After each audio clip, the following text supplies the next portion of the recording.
Hardik Kabaria, I am a management consultant, trainer and business coach. मेरा main purpose हमेशा रहता है कि एंटरप्रेन्योर्स के अंदर बिजनेस स्किल्स डेवलप करना, साथ के साथ सिस्टम बेस्ड कंपनी को वर्कआउट करना।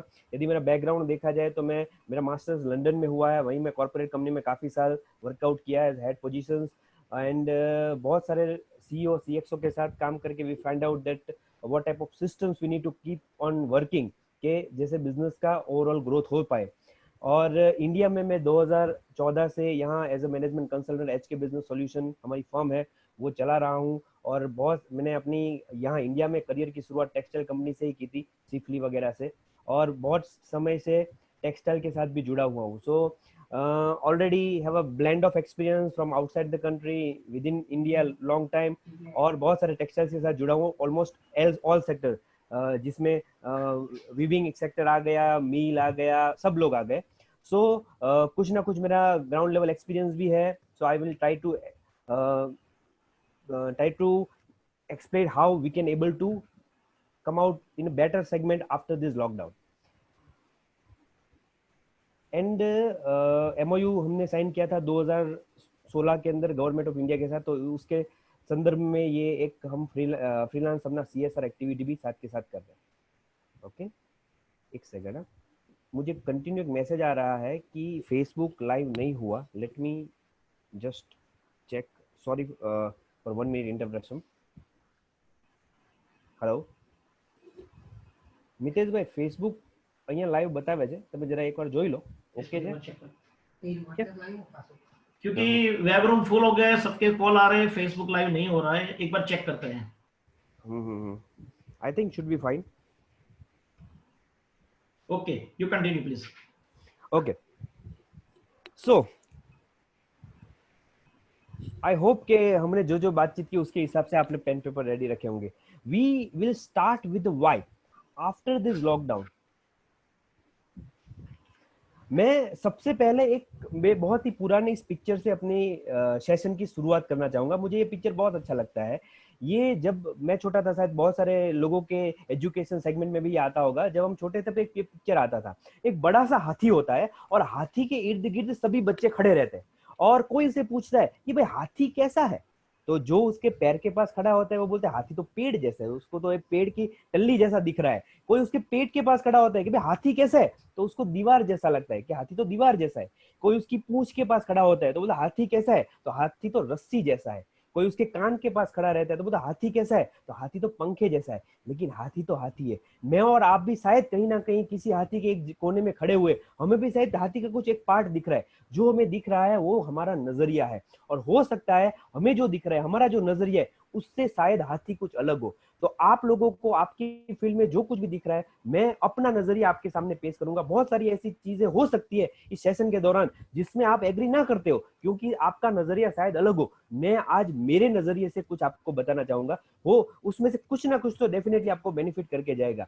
सो we always as a normal business owner हमें अपना नजरिया हमेशा खुला रखना चाहिए, लोगों के नजरियों को हमेशा अपनाना चाहिए। आप इस वेबिनार में और अटेंड कर रहे हो, आए हो, तो एक बात तो बिल्कुल पक्की है कि आप ये चाहते हो कि आप कुछ नया जाने, सीखे, समझे। तो ये सेशन की शुरुआत एक छोटे से hello, yes, so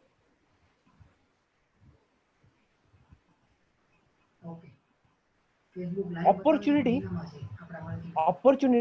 will knock the door soon. Are you ready? Mitesh, can you please mute your voice? Thank you. Opportunity will knock the door soon. Are you ready?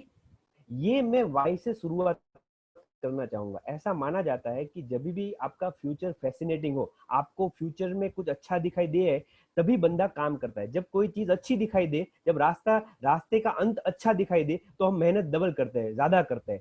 तो क्या यदि हम लॉकडाउन में कुछ मेहनत करना चाहे, कुछ काम करना चाहे, तो क्या एंड ऑफ द लॉकडाउन, फिर वो हो सकता है अगले महीने हो जाए, हो सकता है 2 महीने बाद हो, लेकिन जब भी ये लॉकडाउन खत्म हो, क्या सामने आपको लग रहा है कि बिजनेस अपॉर्चुनिटी है? यदि है तो डेफिनेटली हम उसके ऊपर ज्यादा मेहनत करना चाहेंगे। मुझे दिख रहा है कि अपॉर्चुनिटी 110% है। क्यों है? मैं यहाँ पर आपको कुछ ग्राफिकल एक्सप्लेनेशन के साथ बताता हूँ, शायद आप लोग मेरे साथ इस बात में एग्री करें। सबसे पहले आपने जो भी मैं अभी पिक्चर दिखा रहा हूँ मेरे खुद के नहीं है, मैंने बहुत सारे ऑनलाइन सर्वे से और लोगों के साथ से डिस्कशन से लिए हुए। सबसे पहले ये पिक्चर आपने बहुत बार देखा होगा कि आज भी यूएस का जो प्रेसिडेंट ट्रंप है वो चाइना में से आए हुए इस कोरोना वायरस को चाइनीज वायरस बता रहा है। वो ऐसा मान रहा है कि ये चाइनीज का बनाया हुआ वायरस है, और यूएस ऑलरेडी बहुत ही ज्यादा चाइना के अगेंस्ट है, ऑलरेडी टूट चुका है, आप देख सकते हो। एक और एक्सप्रेस, डेली एक्सप्रेस के अंदर न्यूज चैनल में आया था कि चाइना का जो ये ब्लैक फेसिस है उसमें यूएस को लगता है कि ये कोविड-19 का जो षड्यंत्र है, वुहान लैब में से कुछ लीकेज हुआ है, ऐसा उनको लगता है। यूके ने भी उसके साथ जुड़ के ये बात के ऊपर ज्यादा इन्वेस्टिगेशन करने के लिए एग्री हुए हैं। और सिर्फ यूके नहीं, यूरोप के ज्यादातर जो डेवलप कंट्रीज है, जर्मनी, इटली, स्पेन, वो सब लोग यूएस के साथ जुड़ रहे हैं कि कैसे ये इन्वेस्टिगेशन की जाए कि सच में ये वायरस मैनमेड है या फिर जो है नेचुरल है। अभी आंसर उसका जो भी हो वो हमें नहीं पता कि आंसर इसका क्या होने वाला है, लेकिन यदि ये किसी भी एंगल से थोड़ा सा भी ऑपोजिट, चाइना के ऑपोजिट आता है तो ये हमारे लिए बहुत बेनिफिशियल होने वाला है। Hundreds and thousands of foreign Chinese company India में मूव होना चाहती है। अभी सोचो कि इंडिया में जो कंपनी मूव होगी तो रातों रात हम सोच सकते हैं कि रातों रात डेवलपमेंट नहीं हो जाने वाला, रातों रात कोई कंपनी खड़ी नहीं हो जाने वाली, लेकिन एक चीज 100% पक्की है कि जो परचेस वर्कआउट है, खरीदी जो है ना, वो इंडिया की तरफ चाइना के अगेंस्ट 100% मुड़ेगी। वो डेफिनेटली चाइना को छोड़ के लोग यहाँ पर आकर खरीदी करना चाहेंगे। अल्टरनेटिव कंट्रीज पे हमेशा लोग अपनी नजर रखते हैं। और ये मुझे इसलिए ज्यादा लगता है कि एक और मैंने पैराग्राफ देखा था, चाइना के अगेंस्ट 130 मिलियन पाउंड की जर्मनी ने ऑलरेडी बिल रखा हुआ है, दूसरे कंट्रीज पे बिल रखा हुआ है। मतलब यूरोप और यूएस ये दोनों देखा जाए तो एक तरफ से चाइना के काफी अगेंस्ट हो चुके हैं। अभी मैंने 2019 का ये ग्राफ वर्कआउट किया था इन ग्राफिटिकल में। आपको यदि ये ग्राफ दिख रहा है तो इसमें आप देख सकते हो कि 2019 में यदि चाइना ने $100 बिलियन फॉर एग्जांपल ट्रेड किया है तो उसमें 17.5 ऑलमोस्ट यूरोपियन यूनियन का था, यूएस का ऑलमोस्ट 16.5%। मतलब चाइना का टोटल जितना भी एक्सपोर्ट था उसमें इंडिया को उसने सिर्फ 3% दिया था। मतलब 100 बिलियन में सिर्फ 3 बिलियन इंडिया को गए होंगे, ज्यादातर यूरोप और यूएस गए थे। मतलब क्या हुआ कि यदि यूरोप और यूएस ये दोनों चाइना के अगेंस्ट थोड़ी देर हम सोच ले कि यदि वो अगेंस्ट हो जाते हैं तो सोच लो चाइना का 30 to 35% एक्सपोर्ट जो है वो डेफिनेटली वर्कआउट करेगा। वो डेफिनेटली ये हो सकता है कि वो कहीं ना कहीं डाइवर्ट हो। वो कहाँ हो सकता है, ये एक बड़ा क्वेश्चन हो सकता है। यदि उसमें से उस 1/3 भी इंडिया तक आए तो we have a boom offer. कितना बूम हो जाएगा बिजनेस का, you can not think about it. Third में एशियन कंट्रीज है, उसमें भी एक मिनट ज्यादा। हार्दिक भाई, एक क्वेश्चन पूछना चाहूंगा कि ये यस सर। टोटल चाइना का एक्सपोर्ट है यस।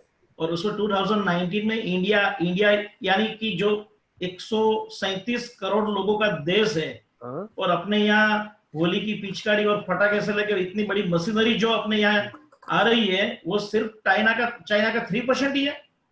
Yes yes yes. देखो कई बार क्या परचेस पावर संख्या से नहीं गिना जाता है। हमारा यदि 130-35 करोड़ का देश है तो आप देखो कि ऐसा माना जाता है कि 80 करोड़ लोग तो बिलो पुअर्टी लाइन के आसपास है, बराबर। कि जो मतलब उनके पास चाइनीज प्रोडक्ट खरीद, वो तो सेकेंडरी कपड़े भी खरीदते हैं। तो अमाउंट नंबर ऑफ पीपल से नहीं होता, परचेस पावर से होता है। और यूरोप और यूएस का जो परचेस पावर है ना बहुत तगड़ा है, ठीक है। तो यानी इसका मतलब तो ये हुआ ना कि अपन इंडिया ने चाइना का परचेस रोक लिया तो चाइना को तो सिर्फ 3% का ही फर्क पड़ेगा। हाँ, हमें यदि यूरोप और यूएस ने कुछ ना कुछ किया तो चाइना को रियल में बड़ा तगड़ा मार होने वाला है। और एशिया, यहाँ पर जो एशिया है उसके अंदर भी जो गल्फ कंट्रीज है, आप दुबई ले लो, आप दूसरे वो जो गल्फ डेवलप कंट्रीज, वहां बहुत एक्सपोर्ट होता है। तो ये ऊपर के जो 3 लोग हैं, यदि किसी भी रीजन की वजह से यदि उन्होंने कहीं थोड़ा सा भी डाइवर्जन किया तो पहला चांस हमारे पास है। इसको मैं और थोड़ा डीप में देखूं तो मेरे पास एक 2018 का एक ये ग्राफ आया था। ये स्पेशली वो मैंने जो दिखाया वो पूरे सब चीजों का, लेकिन अभी मैं दिखा रहा हूँ सिर्फ टेक्सटाइल का। सिर्फ टेक्सटाइल अपरेल्स भी देखो तो जो टोटल वर्ल्ड का एक्सपोर्ट है कपड़े में, उसके अंदर सबसे ज्यादा चाइना का है, ऑलमोस्ट 145 बिलियन। मतलब is a huge amount, this all in crore. So 145 billion US dollar का जो है ना एक्सपोर्ट चाइना का है कपड़ों के अंदर। यदि आप उसको अंदाजा लगाए तो हम तो उसके अंदर सिर्फ 15-16 करोड़ 2018 में थे, 2019 के अंदर इंडिया का शायद 30-35 बिलियन डॉलर हुआ था। तो यदि ये चाइना का यदि कपड़े का टेक्सटाइल मार्केट का डाइवर्जन इंडिया में आता है तो मोस्टली देखो ऊपर के जो 5 कंट्रीज है उसमें जर्मनी और इटली को आप छोड़ दे क्योंकि वो अभी टूटा हुआ है, तो 2-3 लोगों को बेनिफिट मिल सकता है, या तो वियतनाम को मिलेगा, बांग्लादेश को मिलेगा और इंडिया को मिलेगा। बांग्लादेश वियतनाम बहुत छोटे कंट्रीज है, तो वहां हो सकता है कि उनको जो अपॉर्चुनिटी मिले, उनकी एक्सपेंशन की लिमिटेशन है, छोटे कंट्रीज है, लिमिटेड ऑफ वर्कफोर्स है, लिमिटेशन ऑफ रिसोर्सेज है। इंडिया है वह, हमारे पास अभी एक्सपोजर शुरू ही नहीं हुआ, हम तो इंडिया को ही सप्लाई करने में मतलब हमारा ज्यादातर चीजें खत्म हो जाती है। तो यदि अपॉर्चुनिटी आई तो it will be huge and very bulk. जो लोग ऑलरेडी कपड़ों के एक्सपोर्ट में होंगे उन्होंने देखा होगा जनवरी महीने में एक छोटा सा फ्लूक आया था, मतलब कि चाइना के अंदर वुहान में जब कोरोना की शुरुआत हुई थी तो बहुत सारे वेस्टर्न कंट्रीज जो है वो थोड़े डर गए और छोटा छोटा ऑर्डर इंडिया में देना शुरू किया। आपने शायद जनवरी महीने के अंदर 15-20 दिन ऐसा देखा भी होगा कि बहुत सारे एक्सपोर्ट के अचानक ऑर्डर आ गए थे। जैसे हमारा एक क्लाइंट है सिफली में, फैशन प्लस, तो हमारा ऐसा था कि 1.5 महीने तक पूरे मतलब सभी सिफली मशीन बुक थे, सिफली का ऑर्डर नहीं ले पा रहे थे, इतना ऑर्डर आया, ह्यूज ऑर्डर आया। जरा थोड़ा सा फ्लूक भी आ गया ना तो हम पहुंच नहीं पा रहे, इतना स्कोप इसके अंदर हो सकता है। So we have a large scope. हम अपनी इंडस्ट्री में देखें तो भी, दूसरी इंडस्ट्री में देखें तो भी, देखो दोनों मैंने इसलिए कंपेयर किए कि हमारी इंडस्ट्री एक्चुअली 3 मेजर पार्ट में डिवाइड हुई है। जैसे मैं इस डिलोइट का भी एक सर्वे आपको बता दूं कि यूएस, चाइना, जर्मनी, जापान और इंडिया वर्ल्ड के टॉप 5 मैन्युफैक्चरिंग में माने जाते हैं। उसमें यूएस, चाइना, जर्मनी अपने लिस्ट में से धीरे धीरे निकल जाएंगे क्योंकि यूएस, जर्मनी ऑलरेडी टूट चुका है और चाइना के पास कोई खरीदना नहीं चाहेगा। तो हमारे पास वेरी वेरी ग्रेट अपॉर्चुनिटी कि हमारे पास अपॉर्चुनिटी 100% आएगी। मैंने दोनों तरफ दिखाया आपको। अभी इसको 3 डिवाइड करके देखते हैं। हम 3 इंडस्ट्री में हो सकते हैं, या तो हम नीडी इंडस्ट्री में हो गए कि लोगों को जरूरत पड़ेगी, सोच लो 2 महीने के बाद बनियान टूट गए, नाइट ड्रेस टूट गया, तो बेसिक जो कपड़ा लेना है वो तो लेना ही पड़ेगा, जो बेसिक नीड है, बिल्कुल बेसिक नीड। उसके अलावा आप देखें तो हमारा बहुत सारा इंडस्ट्री वैल्यू एडिशन में है, जो भाई 200-300 का कपड़ा नहीं, 2000-3000 का कपड़ा है, तो वैल्यू एडिशन हम फैशन इंडस्ट्री में भी है। और तीसरा हमारा जो टेक्सटाइल इंडस्ट्री का जो ग्रोथ है ना, एक डिपेंडेंट इंडस्ट्री में भी माना जाता है। मतलब क्या डिपेंडेंट इंडस्ट्री, मतलब आपकी कोई इंडस्ट्री यदि ऐसी इंडस्ट्री में आप बिलोंग करते हो कि जहां पर दूसरी इंडस्ट्री चलने के बाद आपकी इंडस्ट्री चलती है, बराबर, जैसे कि समझ लो आप बिल्डिंग लाइन में होते हैं तो कैसा है कि भाई आप डायरेक्ट नहीं लेकिन किसी और इंडस्ट्री की अंदर पैसा आएगा तो वो खरीदी बढ़ाएगा। वैसे ही हम भी कुछ लेवल पर डिपेंडेंट इंडस्ट्री में आते हैं, क्योंकि यदि सोच लो कोई दूसरी इंडस्ट्री चलेगी, फार्मा चलेगी, कोई दूसरी इंडस्ट्री चलेगी, उनके वहां वेडिंग होगी, तो यदि वो 500 साड़ियां लेते होंगे तो उसकी जगह 800 साड़ियां लेंगे, या फिर ड्रेस ज्यादा लेंगे, कपड़े महंगे खरीदेंगे। मतलब कई बार क्या होता है कि हम डायरेक्टली भी एक्सपेंशन हो सकते हैं, इनडायरेक्टली भी हो सकता है। यदि दूसरी इंडस्ट्री में इनकम बढ़ी तो वो पैसा डाइवर्सिफाइड होता है मेजर जगह पे, बिल्डिंग लाइन में डाइवर्ट हुआ, कुछ टेक्सटाइल में हुआ, फैशन में हुआ। तो यहाँ पर यदि वर्ल्ड वाइड दूसरे सभी कंट्रीज की दूसरी भी इंडस्ट्री इंडिया में ट्रांसफर होती है और दूसरी इंडस्ट्री में बेनिफिट होता है तो ऑटोमेटिक हमारी इंडस्ट्रीज भी बूम करेगी क्योंकि मांग बढ़ जाएगी। सो बिजनेस जो है ना वो मांग और सप्लाई पे डिपेंड करता है। मांग होगी तो ही सप्लाई होगी, हम और आपके चाहने से कुछ नहीं होने वाला। लेकिन एक तरफ ये जो अपॉर्चुनिटी इसलिए दिखाई दे रही है क्योंकि कहीं ना कहीं ऐसा दिख रहा है कि मांग बढ़ेगी, क्योंकि हम एक तरफ से बेसिक नीडी इंडस्ट्री में भी है, आज नहीं तो कल हम वापिस बिजनेस ग्रो होगा, वर्कआउट होगा। सो ऑल टुगेदर ये पिक्चर आउट ये क्लियर करता है कि यदि हम सही से वर्कआउट करें तो ये अपॉर्चुनिटी ग्रैब कर सकते हैं। नाउ द थिंग इज, इसके साथ साथ एक बहुत इंपॉर्टेंट चीज है, यदि आप बिजनेस लाइन में हो और आप इसको यदि समझ पाओ तो मैं डेफिनेटली, क्योंकि ज्यादातर लोग यहाँ बिजनेस में है तो होपफुली आप इसको ज्यादातर समझ पाओगे। क्यों, इमोशंस जो होते हैं ना वो टेम्पररी होते हैं, बिजनेस से बड़ा कुछ चीज नहीं होता। हो सकता है कि आप बिजनेस करना चाहे, बराबर, लेकिन सोच लो कि यदि जरूरत उसके ऊपर हावी होती है ना तब इमोशंस मर जाते हैं। पूरे वर्ल्ड में ज्यादातर कंट्री, इवन हमारा इंडिया, चाइना के विरुद्ध हो गया, दूसरे कंट्रीज के विरुद्ध हो गया, उसको सब चीजें अपनी खरीदनी है, इंडिया से खरीदनी है, एक इमोशनली बॉन्डिंग हो गया, इमोशनली वो लोग को ये चीज चाहिए ही चाहिए। लेकिन यदि उस इमोशन को हमने टाइम पे टेकल आउट नहीं किया तो वो इमोशंस चले जाते हैं, वो हमेशा टेम्पररी होते हैं। हम बरसों से बोल रहे हैं कि हम चाइनीज चीजें नहीं खरीदना चाहते, नहीं खरीदना चाहते, लेकिन यदि हमें ऑप्शन दूसरा नहीं मिले तो हम उसको खरीदेंगे, क्या करेंगे? हमारे घर में फोन चाहिए और यदि फोन टूट गया, दूसरा नहीं मिलेगा, तो हमें चाइनीज कंपनी का खरीदना पड़ेगा। हम साड़ी बेच रहे हैं, हमें दूसरे चाइनीज के अलावा डायमंड्स नहीं मिल रहे हैं, तो क्या करना पड़ेगा? कंपलसरी हमें चाइनीज डायमंड खरीदने पड़ेंगे। तो इमोशंस जो है ना वो टेम्पररी, आज नहीं तो कल यदि उसके ऊपर काम नहीं किया गया तो इमोशंस चले जाते हैं, मतलब वो बह जाते हैं। ये इमोशंस की वजह से लॉकडाउन के बाद इंडिया में हर इंडस्ट्री में इंक्लूडिंग हमारा टेक्सटाइल 110% अपॉर्चुनिटी आएगी। लेकिन यदि इस इमोशंस को हमने टेकल नहीं किया, यदि उसको एनकेस नहीं किया, यदि उसको बिजनेस में कन्वर्ट नहीं किया, तो ये इमोशंस हो सकता है कि वापस जैसे समुद्र का पानी आके चला जाता है, वैसे हो सकता है वो सब चीजें वापस चली जाए। ये एंडी रोनी का बहुत अच्छा कोटेशन है कि मैंने अपनी जिंदगी में सीखा है कि opportunity never loss, someone will take the ones you missed. अभी हमारा जैसे अगला सेशन था उसमें एक बंदे ने बहुत अच्छी बात की कि 20 कंपनी चाइना से इंडिया आ रही थी, उसमें हो सकता है किसी रीजन से 4 कंपनी इंडिया में, वो दूसरी 15-16 कंपनी आसपास के छोटे छोटे दूसरे कंट्री में चली गई। तो मतलब उनको चाइना से आना था, वो तो आएंगे ही, लेकिन यदि किसी वजह से, हो सकता है हमारे वजह से, हो सकता है हमारे काम करने के तरीके की वजह से, हमारे गवर्नमेंट की वजह, किसी भी वजह से यदि वो हम अपॉर्चुनिटी मिस करते हैं, तो उसका मतलब ये नहीं कि अपॉर्चुनिटी मिस हो जाएगी, वो कहीं ना किसी और के पास चली जाएगी। तो हमारा और आपका ये कर्तव्य रहेगा कि हम इस अपॉर्चुनिटी को ग्रैब करें। मैं पर्सनली पहले से बिजनेस लाइन में हूँ, मैं यूके में था तब भी, इंडिया में था तब भी, मैं पर्सनली एक चीज को मानता हूँ कि देशभक्ति यदि सही में है तो एक बिजनेसमैन की सबसे बड़ा देशभक्त हो सकता है। क्योंकि इस देश को यदि सबसे बड़ी किसी की जरूरत है, जंग की जरूरत नहीं है, परमाणु हथियार पे लॉक है, ज्यादातर वर्ल्ड में पिछले 50-60 से हमारे 20-30 सालों से कुछ युद्ध नहीं हुआ, मेरे ख्याल से 50 साल से कोई युद्ध नहीं हुआ। हमारा बेसिक नीड जो है ना वो टेक्नोलॉजिकल और बिजनेस का ग्रोथ ही हमारे लिए ग्रोथ का कारण हो सकता है। और उसमें भी हमारे जो रीढ़ की हड्डी है वो हमारा एसएमई सेक्टर्स है। और एसएमई सेक्टर्स में भी कुछ इंडस्ट्री ऐसे है, जैसे हमारा टेक्सटाइल है, कि वो बहुत लोगों को रोजी रोटी देती है। यदि इस इंडस्ट्री के अंदर स्ट्रांगनेस आती है तो डेफिनेटली हमारा देश के अंदर इसका विकास होगा, और डेफिनेटली देशभक्ति इससे ज्यादा कुछ हो नहीं सकती। सो डेफिनेटली यदि हम अपना बिजनेस ग्रोथ करते हैं तो इनडायरेक्टली वर्ल्ड में हमारा मतलब जो हमें देश के लिए करना है वो तो हो ही गया।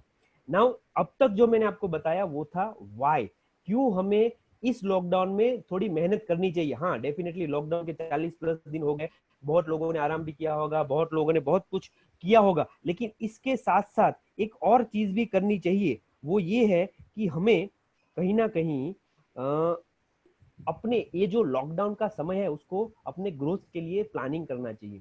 और क्यों हमें ऐसा लगता है कि अपॉर्चुनिटी चली जा सकती है, मैं आपको मेरा ये अपना टेक्सटाइल से डायरेक्ट रिलेटेड नहीं है, लेकिन मेरे साथ हुआ ये अनुभव है। मैं ड्रग रिसर्च के अंदर यूके में था, और ड्रग रिसर्च दुनिया की बहुत बड़ी इंडस्ट्री में से एक मानी जाती है।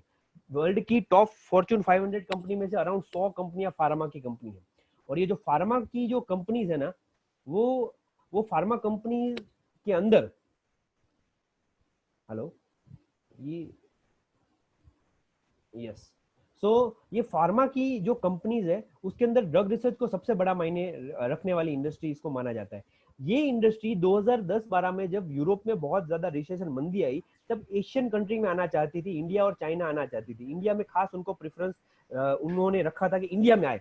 लेकिन उस समय पे वो कुछ अनएथिकल प्रैक्टिस रैनबैक्सी वगैरह ने की। कैथरीन इबैन ने बॉटल ऑफ लाई करके एक बुक भी इसके ऊपर लिखी थी, जिसकी वजह से पूरी की पूरी जो ड्रग कंपनी है, वो करोड़ों की कंपनी जो है, वो ऑलमोस्ट ईस्टर्न यूरोप, पोलैंड, क्या वेस्टर्न रशिया के पास वाली जो कंट्रीज है यूरोप की, उस तरफ चली गई। मैं इसको ज्यादा लंबा एग्जांपल नहीं बताना चाहता, लेकिन मैं सिर्फ ये बताना चाहता हूँ कि कई बार ऐसी कुछ रीजन की वजह से बहुत सारी अपॉर्चुनिटी हमारे देश में आके चली जाती है। यदि हम लगे कि मैं तो यार 2 मशीन चलाता हूँ, 5 मशीन चलाता हूँ, लेकिन जब अपॉर्चुनिटी आती है ना तो सब लोगों को बोलते हैं ना, सीजन आती है ना तब सबको बेनिफिट मिलता है। तो यदि अपॉर्चुनिटी आती है ना तो सबको बेनिफिट मिलता है। तो ये बहुत इंपॉर्टेंट सेगमेंट उसके लिए है। अभी क्यों ये चली जाती है, क्यों ये अपॉर्चुनिटी कई बार मिस होती है, तो सबसे उसका मेजर कारण जो है वो लैक ऑफ क्वालिटी है।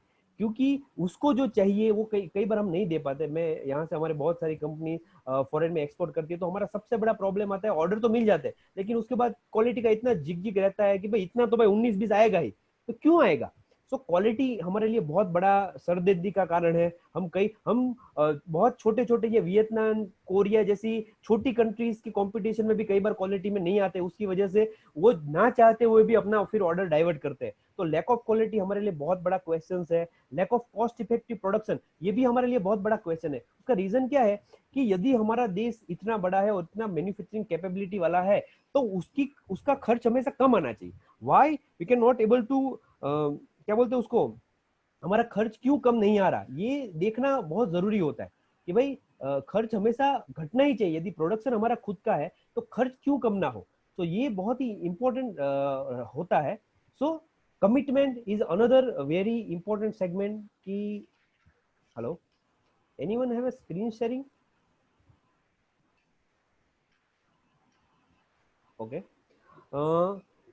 सो lack of quality, lack of if cost effective production, यदि हम बाहर से आया हुआ कोई बंदा यहाँ आके ज्यादा प्रोडक्शन निकाल देता है, so this is really mean कि हम कहीं ना कहीं वो जो प्रोडक्शन के कंपैरेटिवली यदि ये नहीं कर पाते, तो मतलब कहीं ना कहीं हमारा लॉस है।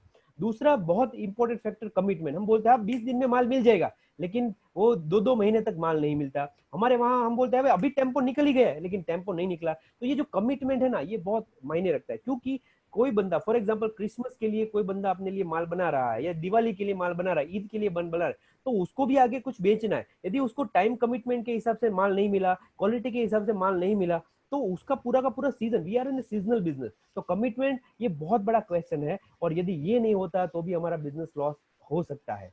नेक्स्ट जो फैक्टर है वो ये अनक्लियर कंपनी एथिक्स। हम जो कंपनी है ना, हम सबसे ये देखा जाता है कि टेक्सटाइल को पहले से ही अनऑर्गेनाइज सेक्टर्स के अंदर माना जाता है। तो अनऑर्गेनाइज सेक्टर्स में एक तो प्रॉब्लम जो है वो कंपनी एथिकल प्रैक्टिस भी एक प्रॉब्लम है, जहां पर अनएथिकल प्रैक्टिस की वजह से कई बार लोग हम पे भरोसा जल्दी से नहीं करते। ठीक है, यदि हमें कुछ चीज लेनी हो तो ज्यादातर लोग कॉर्पोरेट्स के ऊपर ज्यादा क्यों भरोसा करते हैं, क्योंकि उनके एथिक्स क्लियर है। हमारे पास उनको क्रिएटिविटी मिल जाती है। छोटी जो बहुत सारे छोटे दुकानदार के पास जो क्रिएटिविटी मिलेगी ना, वो शायद बड़े वाले के पास ना भी मिले। लेकिन अनक्लियर कंपनी एथिक्स और ये जो दूसरे 2-4 कारण की वजह से वो एक बार ले लेगा, लेकिन दूसरी बार वहां जाने के लिए हिचकिचाएगा। क्यों? क्योंकि हमारा कंपनी एथिक्स, हमारी नीतिमत्ता कहीं ना कहीं उसको क्वेश्चन मार्क करती है। तो ये सब कारण है कि हो सकता है कि पहली बार हमें ऑर्डर मिल जाए, लेकिन दूसरी बार रिपीट ऑर्डर हमें शायद ना मिले, और हो सकता है ये पूरा का पूरा अपॉर्चुनिटी हमारे हाथ से निकल जाए। और last but not least is an audience selection. यदि हमने गलत ऑडियंस सिलेक्शन किया तो भी हो सकता है कि काम ना हो। हम कोई चीज ऐसी बना रहे हैं कि मिडिल क्लास के लिए, और हम बेचने जा रहे हैं किसी दूसरे क्लास को, तो भी ये इश्यू हो सकता है। आप किसी भी सेगमेंट में हो, कपड़ा बना रहे हो, कपड़े का ट्रेडिंग कर रहे हो, और दूसरे हमारे टेक्सटाइल के किसी भी सेक्टर में हो, सबको ये जरूर लागू होता है। क्योंकि हर लोग, कपड़ा textile is a very big sector, big industry, बहुत लोग उसके साथ जुड़े हुए, बहुत टाइप के लोग हैं, बहुत टाइप की इंडस्ट्री। बोलने में सिर्फ टेक्सटाइल, लेकिन इसके अंदर भी बहुत सारी चीजें जुड़ी हुई है। तो हम उस बंदे को उस जगह पर वर्कआउट करें, सही तरह से जोड़े, सही ऑडियंस को पकड़े, तो ये काम हो सकता है। तो सबसे पहले हमने देखा वाई, क्यों हमें लगता है कि इस लॉकडाउन के टाइम में यदि हम कुछ काम करें तो डेफिनेटली हमारे लिए सही से वर्कआउट करेगा, और ये अपॉर्चुनिटी आएगी या नहीं आएगी। तो हमें ऐसा लगता है, आंकड़े ये बता रहे हैं कि अपॉर्चुनिटी आएगी, और पुराने टाइम में भी बहुत बार ऐसा आया हुआ है। एक अपॉर्चुनिटी हमारे लिए सॉफ्टवेयर की भी आई थी और हमने वो ग्रैब कर ली, तो आज सॉफ्टवेयर में हम बहुत अच्छा नाम वर्ल्ड में कमा रहे हैं। सो जो आएगी, यदि उसको ग्रैब कर लिया तो डेफिनेटली वी कैन ग्रो। लेकिन क्या कारण हो सकता है जिसकी वजह से ये अपॉर्चुनिटी मिस हो सकती है? तो उसके अंदर बहुत सारे कारण हो सकते हैं, लेकिन मुझे इन 5 में से ज्यादा लग रहा है टेक्सटाइल में खास, कि हम कॉस्ट इफेक्टिव प्रोडक्शन कई बार नहीं निकाल पाते, क्वालिटी में भी हमारा इश्यू हो सकता है, कमिटमेंट हमारा इश्यू हो सकता है, कंपनी एथिक्स हमारा इश्यू हो सकता है, ऑडियंस का सिलेक्शन हमारा इश्यू हो सकता है। और इस सब के लिए यदि वर्कआउट के लिए कुछ 2-4 चीजों पे काम करना चाहे, तो ये है, हमें अपनी सिस्टम और प्रोसेसेस को ज्यादा डिफाइन करना चाहिए, ज्यादा क्लियर करना चाहिए, ज्यादा अच्छा बनाना चाहिए। और इस लॉकडाउन में इसके ऊपर में ज्यादा से ज्यादा काम करने चाहिए, क्योंकि ये 2 चीज इनमें से बहुत सारी प्रॉब्लम्स को क्लियर कर देगी, आपके मैनेजमेंट को सही करेगी, आपकी क्वालिटी को सही करेगी, प्रॉब्लम्स को रिफ्लेक्ट करके बाहर निकालेगी, सब चीजें ये कर सकती है। हम बोलते हैं ना, हमें सिस्टमेटिक काम करना है, हमें सिस्टमेटिक काम करना है। सो ये सिस्टमेटिक एज ए स्मॉल, अब 2 लोगों की कंपनी है तो भी सिस्टमेटिक काम कर सकते हो। कैसे कर सकते हो, क्या क्या चीजों पे ध्यान रखना चाहिए, आज हम इस सेशन पे बात करेंगे। तो हमने वाई क्लियर किया, क्यों ये हम उसको लॉस कर सकते हैं ये देखा। Now we will go on how. Sir नया पॉइंट स्टार्ट करें उससे पहले एक कुछ चीज पूछना चाहूंगा, सॉरी टू डिस्टर्ब यू। 100%. जैसे आपने बताया कि हमारे यहाँ एक्सपोर्ट की बहुत सारी इंक्वायरी के चांसेस है, एक्सपोर्ट की बहुत सारी कंपनियां जो चाइना से शिफ्ट होकर इंडिया में आएगी, यहाँ पर उनका बल्क रिक्वायरमेंट आएगा, पर Yes. एक्चुअल हम लोग जो काम करते हैं इस प्लेटफॉर्म पे, अभी जितने भी अपने व्यापारी है वो ज्यादातर सब डीम्ड एक्सपोर्ट अपने एक्सपोर्टर को सप्लाई करते होंगे या फिर इंडिया लोकल में सप्लाई करते हैं। तो उनके विषय में आप क्या कहना चाहोगे कि इंडिया लोकल मार्केट में क्या रिक्वायरमेंट रहेगी, क्योंकि ज्यादातर लोगों को ऐसा डर है कि आने वाले समय में व्यापार 50% हो जाएगा, हो सकता है जीआर भी काफी आएगा, पेमेंट लेट आएगा। देखिए, जीआर आना, पेमेंट लेट आना, ये तो पार्ट ऑफ, ये अपने बिजनेस का वर्कआउट हो गया, उसको अपॉर्चुनिटी से कुछ लेना देना नहीं, क्योंकि जीआर का कारण कुछ अलग हो सकता है। कोई लोगों का क्वालिटी अच्छा है तो उनको जीआर ना है, कुछ की क्वालिटी इश्यू की वजह से जीआर आ सकता है, कुछ का अनएथिकल प्रैक्टिस की वजह से जीआर आ सकता है। पेमेंट लेट आना, ये भी these are not part of a business, ये हमारा बनाया हुआ बिजनेस है, समझ रहे हो? कि ऐसा दुनिया में कहीं नहीं है कि आपका आपने आज माल बेचा और 1 साल के बाद पेमेंट आता है, ऐसा कोई सिस्टम नहीं होता। नहीं तो रेगुलर रूटीन की बात नहीं कर रहा हूँ, पर ये कोरोना की वजह से जो लोगों की खरीद शक्ति कम हो गई है, लोग जरूरी सामान lower middle class lower class वही पहले प्रोक्योर करेंगे, तो उन लोगों की कहीं ना कहीं परचेसिंग पावर कम हो जाएगी, तो उस इफेक्ट की वजह से अपने यहाँ जीआर इस वक्त बढ़ सकता है टेम्पररी इस फेज में। देखो, मैं नॉर्मली मतलब मैं बात कर रहा था कि अपने को जो चांसेस मिलेगा लोकल, अपने लोकल कपड़े व्यापारी को क्या चांसेस इसमें मिल सकता है? एक्सपोर्ट के तो काफी अच्छे अपने को स्कोप है। देखो क्या होता है कि हमारा मेजर काम रहता है कपड़ा बेचना, ठीक है। मैं आपको एक्सपोर्ट का इसलिए बता रहा हूँ कि जो चीज हम यदि सोच लो कि हम सिर्फ सूरत में बेच रहे हो, या हमारा एक छोटा सा गांव है, गांव में बेच रहे हैं, यदि गांव में 100 लोग हमारा कपड़ा खरीद रहे हैं, ठीक है, अभी 100 में से 50 लोग ही खरीद सकते हैं, तो हमें यदि 100 का बेचना हो तो हमें 2 गांव लेने पड़ेंगे ना, समझ रहे हो? तो एक तरीका अपना एक्सपेंशन का होता है ज्यादा लोगों तक पहुंचे उसमें से, ठीक है।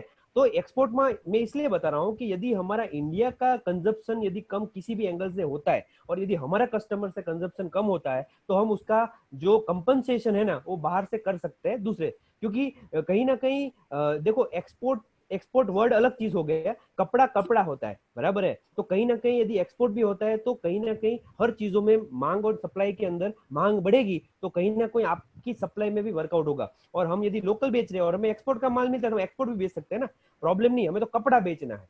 सो डेफिनेटली यदि अपॉर्चुनिटी आती है तो ये जो थोड़ा बहुत गैप पीरियड इंडिया के अंदर, जो आपने जैसे बताया कि यदि परचेस पावर कम हो जाती है, लोग कपड़ा कम खरीदते हैं, तो उसका कंपनसेशन ये कर सकते हैं। मैं ऐसा नहीं बोल रहा हूं कि सुपर डुपर ग्रो हो जाए, लेकिन यदि उसका सही से कंपेंसेशन ध्यान ये कर सकते हैं, राइट? ये कंपनसेशन कर सकता है, सो इसके ऊपर वर्कआउट करना तो चाहिए। आपने एक तो ये अपने जो इंडिया में जो चांसेस मिलेगा वो बताया, और उसके बाद दूसरा पॉइंट आपने बताया कि अपनी कंपनी में अपने पास क्या लूपहोल है कि जिस वजह से हम वो चेस शायद नहीं कर पाए। तो आपने उसमें बताया कि लैक ऑफ क्वालिटी हो सकता है, लैक ऑफ कॉस्ट इफेक्टिवनेस हो सकता है, अपनी कमिटमेंट हो सकती है, कंपनी एथिक्स हो सकते हैं, ऑडियंस सिलेक्शन हो सकता है। 100%। तो ये 2 पॉइंट बहुत आपने अच्छे कहे। अभी आप ओवर टू यू प्लीज, आप कंटिन्यू करें, नेक्स्ट पॉइंट पे अपन चलते हैं। यस।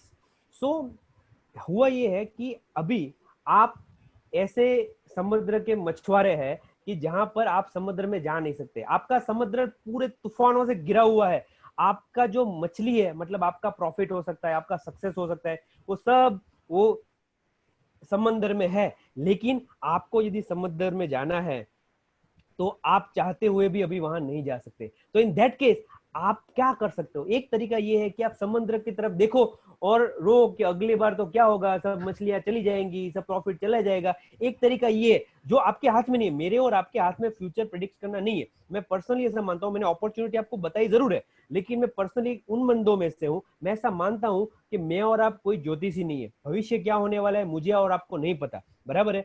तो फ्यूचर हम ऐसा पॉजिटिवली प्रेडिक्ट जरूर कर सकते हैं कि कुछ अच्छा होगा, सही होगा, लेकिन इसके साथ साथ हमें ये करना है, एक कोटेशन है कि फ्यूचर इज, क्या बोलते हैं कि जो भविष्य है ना वो मिस्ट्री है, future is mystery, past is history, whatever is there is in present, present gift है। तो हम ये करें जो आज कर सकते हैं। मेरे और आपके हाथ में ये नहीं है कि समुद्र कब शांत होगा, मेरे और आपके हाथ में ये नहीं है कि समुद्र में मछलियां ज्यादा होगी कि नहीं होगी, लेकिन एक हमारे हाथ में जरूर है कि समुद्र के किनारे पे रह के यदि हम अपनी नेट रिपेयर करें, हो सकता है कि मछलियां कम भी हो गई हो तो हमने अपनी नेट इतनी फैला ली कि यदि कम मछलियां भी है तो वो हमारे हाथ में आएगी। सूरत और इंडिया के अंदर डेफिनेटली।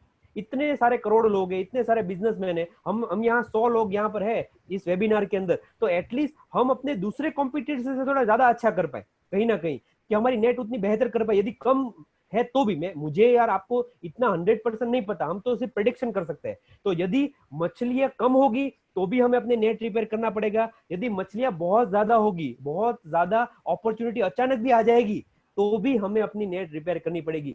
क्या आप जब वापिस समुद्र में जाएंगे, सब आप फिर बिजनेस में जाएंगे, तब वही की वही टूटी हुई नेट लेकर तो नहीं जाना चाहेंगे, या वही की वही जो पहले आपके पास थी वही की वही नेट तो लेकर नहीं जाना चाहेंगे? डेफिनेटली नहीं।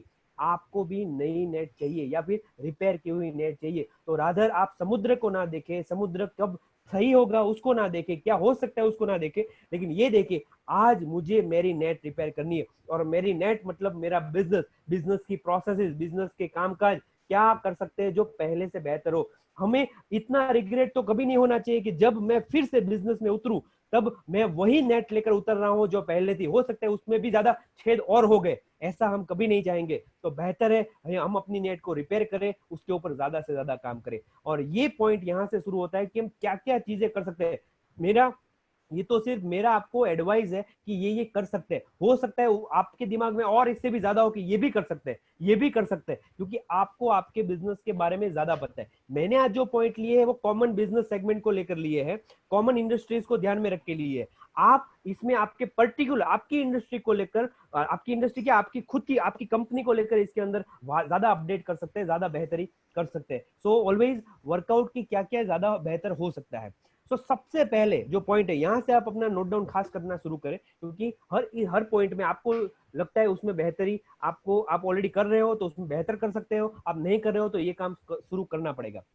सबसे पहले आपको आपकी टीम को मेंटली इकट्ठा करना पड़ेगा, क्योंकि बहुत दिन से लॉकडाउन की वजह से सब लोग मेंटली डिफरेंशिएट हो चुके होंगे, हो सकता है लोग बिजनेस रिलेवेंट थिंकिंग उनका कम हो गया हो। तो सोच लो, ये आपको जो पिक्चर दिख रहा है बड़ा सा जो पत्थर है, वो पत्थर आपकी कंपनी है। उस कंपनी के इर्द गिर्द सोच लो रस्सी लगी हुई है, और रस्सी को जो खींचने वाले हैं वो आप अकेले नहीं हो, आप अकेले अपनी कंपनी को आप जो चाहते हैं वहां पर नहीं ले जा सकते, आपको सबकी मदद चाहिए। हो सकता है आपकी कंपनी में 2 लोग हो सकता है 5 लोग हो, 15 लोग हो, 50 हो, 500 लोग भी हो सकते हैं। जितने भी लोग हैं कहीं ना कहीं सब लोग कंपनी को एक दिशा में ले जा रहे हैं। तो आपको यदि ये सब लोग दूसरी अलग अलग दिशा में पत्थर को खींचेंगे तो आप कहीं नहीं पहुंचोगे। आपको एक एंड पे जाना हो तो सब लोगों को एक ना एक दिशा में खींचना पड़ेगा। तो सबसे पहले जो काम करना होगा ना, वो आपको एक डिजिटल मीटिंग करना पड़ेगा। आप जैसे जूम की मीटिंग में ऑलरेडी इसमें जुड़े हुए, वैसे ही आप अपनी कंपनी की टीम मेंबर्स की एक मीटिंग करें, सोचे कि हम क्या क्या कर सकते हैं जो अपनी कंपनी को एक सही दिशा में उसको आगे ले जा सके। ये आपका पत्थर है, कोई दिशा देने वाला हो, कोई एचआर उसका काम कर रहा हो, प्रोडक्शन वाला उसका काम कर रहा हो, खरीदी करने वाला उसका काम कर रहा हो, सेल्स वाला उसका काम कर रहा हो। तो क्या क्या करना चाहिए, क्या नहीं करना चाहिए, उसके हिसाब से दिशा नक्की करें। तो आपका जो विजन होगा वहां तक आपका ये जो कंपनी के नाम पे जो पत्थर है वो डेफिनेटली पहुंच जाएगा, अकेले से कुछ नहीं होने वाला। दूसरा, ये जो मैंने आपको मीटिंग्स बताया, आपको उसकी मीटिंग का मिनट्स बनाना बहुत जरूरी है, वरना क्या होगा, हम और आप जैसे बातचीत करते हैं और ये बातचीत दिन रात गई, दिन गई, बात गई, खत्म हो गया। सो आपको क्या करना पड़ेगा, आपको इस सब सेगमेंट के अंदर वर्कआउट ये करना पड़ेगा कि आप जो मीटिंग करें उसका एजेंडा लिखोगे। फॉर एग्जांपल, इस दरमियान हमें अपनी कंपनी की ब्रांडिंग करनी है, ब्रांडिंग कहाँ करेंगे तो उसका एक्शन प्लान बनाएगा, सोशल मीडिया के ऊपर हम कुछ अपडेट करेंगे। ये भाई कौन करेगा, तो राजेश भाई करेंगे, महेश भाई करेंगे, जो भी करेंगे। डेलीगेशन दे दिया, कब तक होगा, तो इस वीक में ये कर देंगे, इस वीक तक यहाँ पर पहुंचेंगे, हुआ कि नहीं हुआ, क्यों नहीं हुआ, स्टेटस। तो उससे क्या होगा, सबका एक तरफ फोकस चला जाएगा, और उसकी वजह से रेगुलरली बंदा जो है ना, आइडियली उस बिजनेस के अंदर फोकस करते करते उस लाइन में आगे बढ़ता रहेगा, बढ़ता रहेगा। सो मीटिंग आपको करनी जरूरी है, मीटिंग के बाद मीटिंग मिनट्स लिखना बहुत जरूरी है, वरना क्या है, मीटिंग टाइम पास में कब कन्वर्ट हो जाती है हमें पता नहीं चलता। Now next thing what you need to do, we prepare a system. ये सबसे इंपॉर्टेंट पार्ट है। मैं पॉसिबल हो उतने एग्जांपल के साथ आपको ये बनाना चाहूंगा। अपने अनऑर्गेनाइज सेक्टर्स को ऑर्गेनाइज बनाने, ये छोटे से वर्ड को अपने में से निकालने के लिए एक ही चीज करनी पड़ेगी, वो है कंपनी सिस्टम और प्रोसेस से चलनी चाहिए। और कंपनी सिस्टम और प्रोसेस से जरूरी नहीं कि सिर्फ बड़ी कॉर्पोरेट ही चले, दो लोगों की कंपनी भी सिस्टम और प्रोसेस से चलती है। उसका काम करने का एक तरीका होता है। वो काम करने का तरीका क्या है, एक बेस एग्जांपल में दूं तो एक बार क्या हुआ, आपने ये शायद कहीं छोटी सी स्टोरी सुनी हो कि जब मुर्गी अपने बच्चों को जन्म देती है ना, तब मुर्गी के बच्चे उसके पास जो मुर्गी होती है उसको ही अपनी माँ समझते हैं, बराबर, और उसी के पीछे हमेशा खाना खाने के लिए दौड़ते हैं। ये नॉर्मली एक उनका साइकोलॉजी है, ठीक है। तो एक बार साइंटिस्ट ने क्या किया, उस साइकोलॉजी पर काम करते हुए जब भी मुर्गी ने उनके बच्चों को जन्म दिया, तब मुर्गी को वहां से उठा के वहां पर एक बलून रख दिया, बराबर। तो मुर्गी के जो बच्चे हैं उस बलून को उसकी माँ समझने लगे और उसके पीछे कंटिन्यूस दौड़ने लगे कि भाई ये मुझे खाना देगी, खाना देगी, खाना देगी, लेकिन वो तो बलून है, वो थोड़ी ना खाना देगा। तो क्या हुआ, वो बच्चे मर गए लेकिन उसका पीछा नहीं छोड़ा। अभी ये जो बलून है ना, वो आपकी कंपनी की सिस्टम है। क्या आपकी कंपनी में ऐसी सिस्टम है कि जहां पर कोई भी हो, ओनर क्यों हो, ओनर का मतलब मालिक का बच्चा भी क्यों ना हो, सब लोग एक चीज को फॉलो करते हो, वो है ये सिस्टम कि ऐसे ही काम होगा। हमारे वहां यदि किसी का बिल बनेगा तो ऐसे ही बनेगा, हमारे वहां कपड़े की खरीदी होगी तो ऐसे ही होगी, हमारे वहां यदि कोई चीज सही नहीं आई तो उसका जीआर की प्रोसेस ऐसे ही होगी, पेमेंट की प्रोसेस ऐसे ही होगी। तो ये अपनी कोई सिस्टम हो और इस सिस्टम्स को आंख बंद करके सब लोग कुछ भी कारण क्यों ना हो जाए उसको फॉलो कर रहे हो। ये जब मतलब होता है, एवरीथिंग शुड बी डिफाइन। अपनी अपनी कंपनी में जितने भी काम है, चाय लाने से रात को लॉक करने तक, सारे हाँ, जितने भी काम है दैट शुड बी डिफाइंड। कौन करेगा, कैसे करेगा। Yes yes yes yes yes, okay सब ओके आपको ओके डिफाइन ओके। करने हैं। और डिफाइन के साथ साथ आपको ये महत्व ये है कि ये जो काम जो डिफाइन करने वाला है ना, वो निर्जीव होना चाहिए, वो बोल नहीं सकना चाहिए। सोच लो आप कोई एक्सीडेंट करे और प्रधानमंत्री एक्सीडेंट करे, तो दोनों को लागू होता है एक ही कायदा, और कायदा बोल नहीं सकता, वैसे वो बलून बोल नहीं सकता। तो आपका कायदा किसी इंसान का कायदा नहीं होना चाहिए, वो लिखित होना चाहिए, वो सबको एक साथ एक सरीखा लागू पड़े। उससे क्या होगा कि आपकी क्वालिटी एक सरीखी आएगी। सोच लो कि आप 50 वेंडर के साथ से कपड़ा ले रहे हो, लेकिन कोई वेंडर अच्छा कपड़ा दे रहा है, कोई थोड़ा 19-20 दे रहा है, लेकिन जो बंदा 19-20 दे रहा है उसका साथ आपका संबंध इतना अच्छा है कि आप उसको चला ले रहे हो। लेकिन मैं सही गलत नहीं बता रहा हूँ, लेकिन मैं ऐसा बता रहा हूँ कि वहां क्या होगा कि आपकी कंपनी के ऊपर 19-20 फिर लेबल लग जाएगा। क्यों? क्योंकि यहाँ पर लोगों के हिसाब से कामकाज होता है, ना कि सिस्टम के हिसाब से। सही है। तो सिस्टम्स क्या होती है कि बहुत सारी प्रोसेसेस मिलके सिस्टम बनती है और बहुत सारे काम मिलके प्रोसेसेस बनती है, ठीक है। तो हम नॉर्मली सिस्टम नहीं बनाते, हम बनाते हैं प्रोसेस और टास्क। तो सबसे पहले डिफाइन करो कितने अपनी कंपनी में काम है। यदि आपने ऑलरेडी काम डिफाइन किए हैं तो बहुत अच्छी बात है, यदि नहीं किए हैं तो सबसे पहले काम करना है, काम डिफाइन करना है। काम मतलब क्या, अभी आप महाभारत रामायण देख रहे होगे, कर्म कर्म ये अपना काम है, बराबर। तो कर्म तो सबको करना पड़ेगा। कोई भी बंदा आपकी कंपनी में आता है तो काम करता है, यदि सिर्फ पैसों की वजह से वो आपके साथ जुड़ा हुआ है तो काम भी नहीं करेगा, क्योंकि सिर्फ पैसा ही यदि होता इंपॉर्टेंट तो यदि उसके पास काम नहीं है तो वो कंपनी में भी नहीं आएगा। तो सबसे पहले डिफाइन करना है काम अपने को। दूसरा इंपॉर्टेंट सेगमेंट यहाँ पर ये है कि जब ये आप उसको काम डिफाइन करो, और ऑलरेडी यदि आपने काम डिफाइन किए तो ये देखो कि पिछले 6 महीने में या पिछले 12 महीने के अंदर कितने काम ऐसे थे जो हमने लिखे ही नहीं, कुछ नए काम आ गए। फॉर एग्जाम्पल हम डिजिटल मीटिंग करना शुरू किया तो नए काम और ऐड हुए। हो सकता है लॉकडाउन के बाद कंपनी में और दूसरे अलग तरह के काम आ जाने लगे, तो नए नए कार्ड इसके काम इसके अंदर ऐड होंगे, नए नए टास्क इसके अंदर ऐड होंगे। तो जितनी आपकी कंपनी में काम डिफाइन होगा, सही से लिखा हुआ होगा, उतनी आपके काम करने के तरीके सही होंगे। बहुत बार कंपनी बोलते हैं नहीं, ये तो मुझे पता ही नहीं है मेरा काम है, ये तो मेरे को पता ही नहीं है, जब काम आता है तब पता चलता है। तो काम डिफाइन होना बहुत सबसे पहला जरूरी है। दूसरा जरूरी है इस काम को कौन करेगा। नॉर्मली जो सिस्टम का पार्ट है कि भी काम है तो काम कोई करने वाला भी तो है, बराबर। तो काम कौन करेगा उसके लिए आपको उसका जॉब डिस्क्रिप्शन बनाना पड़ेगा। उसमें राशि मैट्रिक्स का यदि आर और ए ले, आर मतलब करने वाला और ए मतलब अकाउंटेबल। तो क्या होता है, फॉर एग्जाम्पल पोछा लगाना है तो पोछा कौन लगाएगा। यदि हमें कंपनी के अंदर नया कपड़ा डेवलप करना है तो नया कपड़ा कौन डेवलप करेगा। यदि कपड़ा आया है उसके अंदर कुछ सही नहीं है तो उसको रिपेयर कौन करेगा। सब काम है और काम करने वाला कोई है। हो सकता है, सोच लो आपके बोर्ड पे चेक करने वाले 10 लोग हैं, लेकिन अभी 10 लोग, यदि कोई चीज बिगड़ी हुई आई, आपके वहां पर बोर्ड चेकिंग हुआ, और बोर्ड चेकिंग के बाद हो सकता है कि बोर्ड चेकिंग के बाद कुछ चीज 1 महीने के बाद पता चली ये तो खराब चली गई थी, आप 10 लोगों को थोड़ी पकड़ोगे, तो कोई एक बंदा ऐसा होगा जो उसका हेड होगा, तो वो होता है अकाउंटेबल। वो बंदा मेक श्योर करेगा कि ये चीज सही से हो, इसीलिए उसको बोलते हैं अकाउंटेबल। तो आपकी कंपनी में 2 तरह के लोग होंगे, काम करने वाले और काम के जिम्मेदार लोग। तो हर काम को आप नक्की करो कि ये भाई ये काम है कंपनी में, तो इसको करेगा कौन और इसकी जिम्मेदारी कौन लेगा, और उसकी वजह से आपका एक पूरा का पूरा रिपोर्टिंग स्ट्रक्चर बनेगा। कुछ भी है तो आपके पास वो 5-7 लोग हैं जिसको आप डेफिनेटली वर्कआउट करोगे, तो क्या होगा, धीरे धीरे करके आपको सब डिफाइन होते जाएंगे काम में, जिम्मेदार कौन है, उसके अंदर करने वाला कौन है।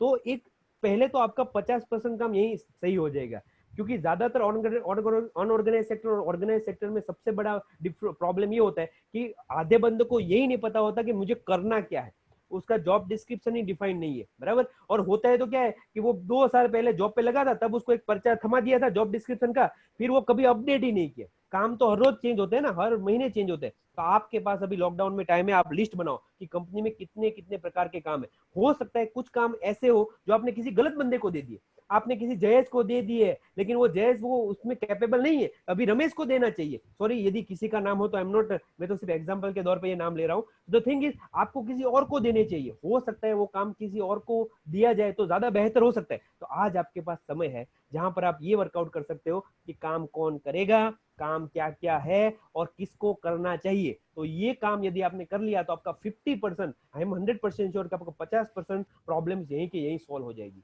नाउ उसके बाद क्या होता है, बहुत सारे काम को छोटे छोटे फ्लो में, एक छोटे छोटे चार्ट में डिवाइड करने चाहिए, बराबर है। कि जैसे माल फिनिश रिसीव आया टाका, तो उसके ऊपर साइन कॉपी आया, सॉफ्टवेयर में उसकी एंट्री हुई, कलर का स्टैंप हुआ, ये कुछ भी छोटे छोटे, वो क्या होगा कि आपकी छोटी छोटी जो प्रोसेस है, आपकी डिलीवरी की प्रोसेस हो गई, माल चेक करने की प्रोसेस हो गई, बराबर है, घोड़े पे लगाने की प्रोसेस हो गई, ये सब प्रोसेस जो है ना, उसका छोटा छोटा चार्ट आप जहां जो बंदा बैठता है वहां सामने लगा दिया। क्योंकि हो सकता है आपने कागज दिया तो कागज तो उसने कहीं गुम कर दिया, कहीं गवा दिया, लेकिन ये चार्ट उसके पास हमेशा रहेंगे, सामने रहेंगे। दूसरा बेनिफिट क्या होगा कि जब उसकी जगह पे कोई दूसरा बंदा आएगा तो चार्ट देखकर प्रोसेस पूरा फटाफट समझ में आ जाएगा। और यदि कोई बंदा इस प्रोसेस से कुछ मिस करता है, समझ लो कि किसी ने चलन में एंट्री नहीं की, एक प्रोसेस मिस किया, मतलब कोई लोचा हुआ, यदि उसने कोई सिस्टम मिस किया तो कहीं ना कहीं प्रॉब्लम हुआ। तो ये क्या होता है कि इसकी वजह से पूरी की पूरी सिस्टम प्रोसेस हमारी बेहतरी में हो जाती है, वर्कआउट हो जाती है। सो टास्क प्रोसेस बनाना, उसके बाद इस टास्क को छोटे छोटे वर्कआउट करके चार्ट बना के प्रोसेस का डिफाइन करना और उसको सही जगह पे लगाना, ये जो है ना टास्क मतलब कार्य सब मिलके प्रोसेस बनती है, प्रोसेस मिलके एक सिस्टम बनती है, बराबर है। और सिस्टम मिलके आपका संविधान बनता है जो आपका एंड रिजल्ट है।